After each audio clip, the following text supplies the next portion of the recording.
Bonjour, je vais juste vous parler des 5 odeurs corporelles, les 5 odeurs de sueur que l'on retrouve en médecine chinoise.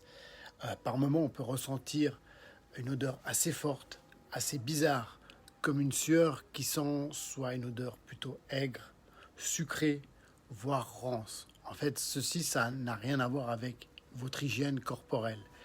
En médecine chinoise, chaque odeur est un message. Donc, il existe 5 odeurs typiques liées aux 5 mouvements Wu Xing. L'odeur aigre est associée au foie, au bois.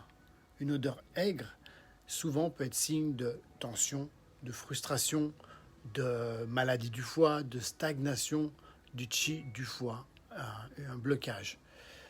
L'odeur de brûlé, voire amère, est associée au cœur, au feu. Ça peut être en lien avec un stress chronique, de la chaleur interne, une agitation mentale, une maladie du cœur, etc.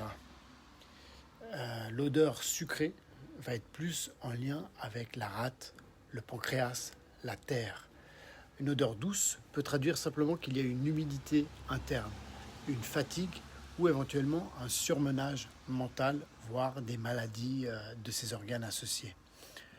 Une odeur rance, métallique, est associée aux poumons et au métal. Ça peut être en lien avec des troubles de la peau, un poumon faible, une énergie de défense Wei Qi légèrement affaiblie. L'odeur putride, fétide, l'odeur de pourri, est associée aux reins, à l'eau. Elle peut indiquer simplement une faiblesse des reins, une fatigue profonde, un déséquilibre du yin et du yang. Donc comme je disais, en MTC, en médecine chinoise, le corps parle sans mots. Ce que tu vas ressentir, ce que tu sens, ton odeur corporelle, c'est ce que ton corps essaye de t'expliquer.